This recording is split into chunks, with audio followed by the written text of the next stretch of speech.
या 23 जिल्ह्यांमध्ये पीक विमा वाटप व्हायचा राहिलेला, तर आता 17,000 रुपये याप्रमाणे पैसे इथं मिळत आहे, जे की हेक्टरी किती 17,000 रुपये. तर आता यामध्ये जे की 23 जिल्हे यामध्ये पेंडिंग आहे.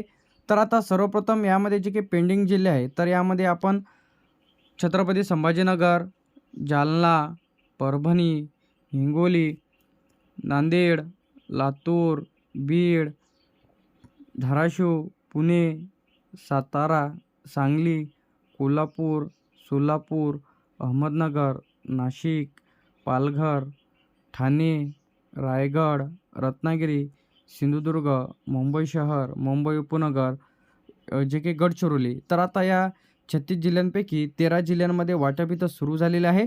तर काही जिल्हे जे की आपण इथं 23 जिल्हे यामध्ये पेंडिंग आहे. तर पेंडिंग जिल्ह्यांमध्ये 48 ते 72 तास इथं पैसे जमा होण्याकरिता इथं लागू शकते. सर्व जिल्ह्यात एकाच वेळी पैसे येतील असं नाही आहे. वेगवेगळ्या जिल्ह्यांमध्ये वेगवेगळा इथं टाईम लागणार आहे पैसे जमा होण्याकरिता. तर घाबरण्याचं काही कारण